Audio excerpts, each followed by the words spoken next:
So we're here today with Kirtley Leigh, a local Cairns resident who's had a very strong career in chamber music, and we're going to discuss a few things with her regarding the past, the present, and then looking forward to the future of the Australian Festival of Chamber Music 2026. Lovely to meet you, Kirtley. It's fabulous that you're here, Colin. Thank you for coming out to the rainforest. And thank you for your time. Yeah. Today, I'd like to start off with a bit of background around yourself and your history with chamber music. I would say that chamber music is my passion. And I played the violin since I was 5 years old, and we can do the maths. 60 years I've been playing. It's my 60-year anniversary. Almost as old as my violin.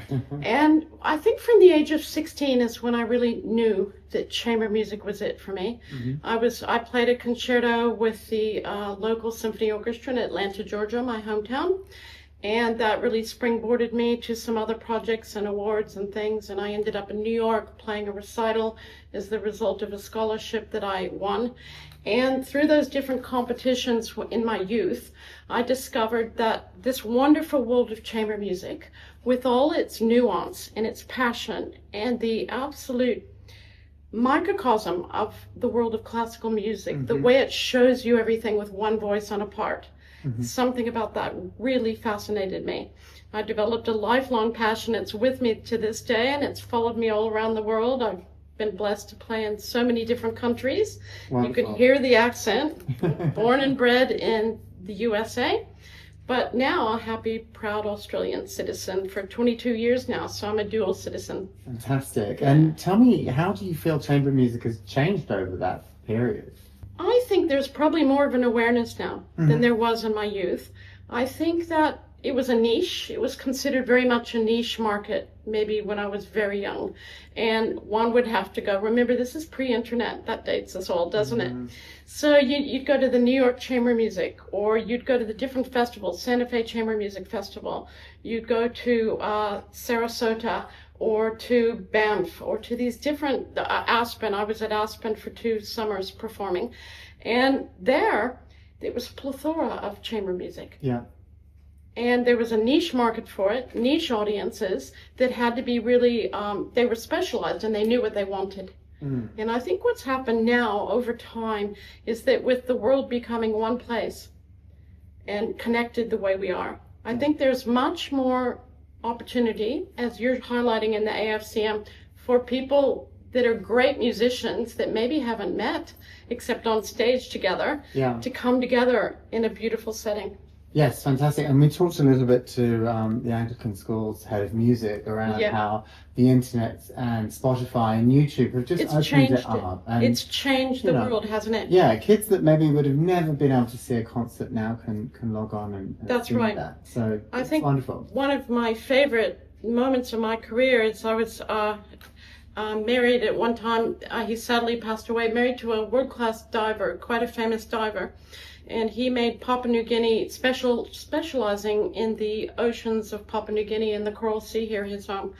And so I was invited through him to perform for the Prime Minister of Papua New Guinea at the time, Michael Somare. Mm-hmm. And I agreed to go, and I did 2 very glitterati chamber music concerts, violin and piano duo, with a quite famous pianist. And we played at the big hotels, and no expense was spared.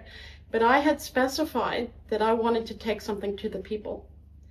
And they organized an outdoor concert at the university in Port Moresby. Yeah. And I saw people with their kids on their backs and carrying picnic baskets, walking across the grass on the way.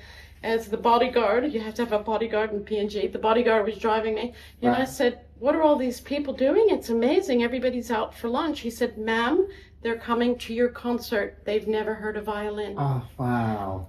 And so that to me says everything about chamber music. Yeah. And we changed the format of the concert and had a Q&A session afterwards. And they wanted to come up and touch the instrument, touch the piano. And when you can bring this kind of music to so many diverse cultures, then it's exciting. Oh, it's marvellous. Absolutely marvellous. And then let's talk about your experience in Far North Queensland as well, because you work with some people up here. You've got some projects going on. Yeah, I run Paradise Concerts International Chamber Music Festival, and I have done for 22 years. We're in our 22nd season, and I had a long career in Europe before I moved out here. Because I'm married an Australian, and while I was in Europe, based in London and traveling everywhere in Europe, I made some great connections in chamber music. And you're an AFCM alumni, aren't you? I am. Well done remembering. 2010, I went down to Townsville, but now we're in Cairns, so we love that. So I went down to Townsville. Those were in the days when Theodore Kuchar was artistic director. And I had the honor of performing then. And that's, in fact, when I met wonderful people that are my lifelong friends, Pascal Roger, a world-class French pianist, and his wife. And anyway, so what I decided when I moved to Cairns was kind of like, if the mountain won't come to Muhammad, then Muhammad will go to the mountain. Mm-hmm. Because there was nothing. There was no chamber music here. Right. There was just a smattering. Right. And I thought, we have to do something. So I started the concerts here in my own home, and we'd bring 80 guests to here, and we'd have piano quintets and trios and string quartets and duos. And a lot of these great artists that I had the pleasure of working with in AFCM in 2010 came back out, and they wanted a holiday, so they'd come up from Townsville and play here afterwards. Wonderful. And I've loved continuing the chamber music right up till this day. Fantastic. And you, what groups do you work with up here in Far North? I have a professional violin and piano duo. I work with Dr. Katrina Pring, a composer and great pianist. And we travel all around. I go on different tours playing violin and piano. Also, we have a string quartet, Strings of the North. Many people, many locals might have been to a Strings of the North concert. Fantastic. And then we're going to be hearing from you during the festival at some point, right? You're working with the JUTE Theatre? That's correct. Yes, it's a collaboration. It's a joint partnership between yourselves at AFCM, JUTE Theatre, under Christopher Cohn, the artistic director there, and myself with Dr. Pring that I previously mentioned. And we're going to be telling the story through chamber music and through theater, which is a wonderful medium to combine these in a kind of a synthesis. The story of my 300-year-old violin, which is sitting over there. I might bring him out in a minute. Take a look at that. And I call him Ludwig, in honor of the first concerto that I played when I was 16. And I went on a lifelong journey. We didn't know it at the time, but it took us until I was in later years, let's say, to catch up with my violin. He's a Tyrolean violin, right, from the then boundaries border of Italy to Austria, and made by a beautiful maker, Sebastian Dalinger, in 1700s. What I discovered after I acquired this great violin is it has a history, and boy, does it have a history. Right. And he's been to war. He's been to Queensland back and forth twice. He's been to Melbourne to the opening of the great theatre there, the Royal Theatre, when it opened. He's been to Vienna. He's been played by illustrious concert masters of the day back in Vienna. And so I decided I wanted to tell his true story. So it's going to be premiered, a snapshot of what we're working on, words and music, going to be premiered at the AFCM. It is. It's a chance for a bit of audience feedback. Correct. That's correct. Development. So if anybody wants to be a part of that, go and see the show. And help, make it, magnificent. I'm sure it's already wonderful. And we're calling it Rhapsody, a violin's journey through time. Marvelous. Because a rhapsodic piece of chamber music kind of tells the story and weaves it. And just like in the chamber music, a rhapsody has many different moods. It can go from calm to passionate to maybe tragic, and a lot of pathos and drama. So we thought that was a perfect bridge, the musical name matching the theater name. Well, expect some fireworks. And some fireworks, I hope so. Yeah. Wonderful. And then thinking about this year's festival, we've got 29 different shows. What artists or original composers are you looking forward to seeing? Well, being a chamber music baby myself and an alumni, I'm just going to eat it all up, I think. And I know there's a special, I think you're doing an audio-visual spectacular with the cellist. Yes. And you're going to mix that with Wonderful World. Absolutely. You'll be able to see the multimedia, the imagery of beautiful shots of the earth.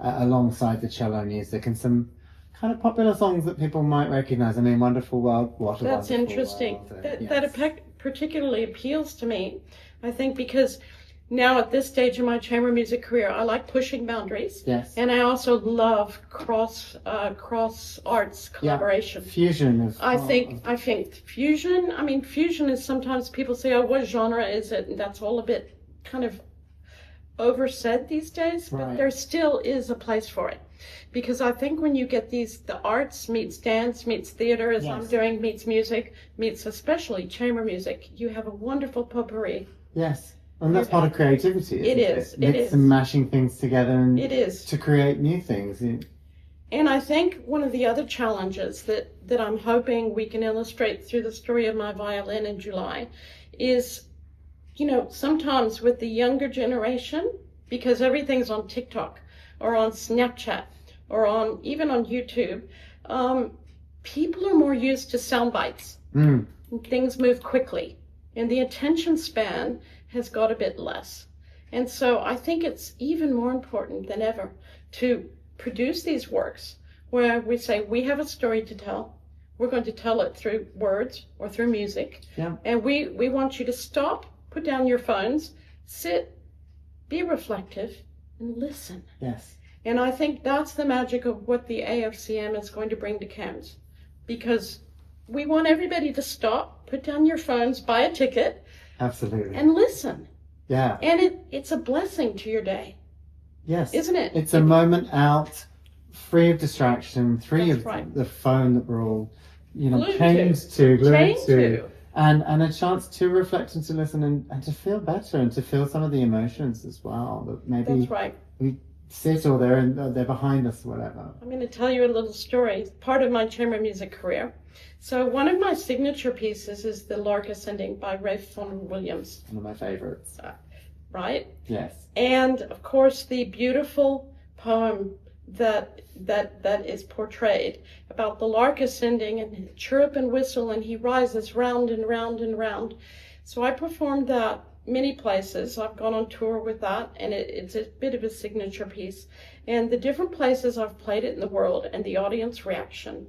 And when you play the violin cadenza at the beginning, middle, and the end, and the different reaction to the stillness Mm-hmm. that sits in the air between the audience and the performer, there's nothing in the world like it. And in the poetry, he talks about the magic thread winding, and that's, to me, the essence. I'm getting goosebumps now while I'm saying this. That's the essence of what chamber music means to me. Yes. Is that when you're really in your element, and I'm up performing, and I love speaking to the audience too. I love having these, like you're going to be having conversations, aren't you? Yes, certainly will. With the artist to the audience. So I love connecting with the audience orally before I perform. But then when you play, you can feel the magic thread when it's all going well. It's like a circle. And this circle is a continuum. And it's the performers playing, they're feeling, and then they're relaying to the audience. And there's a moment at which you know you have them.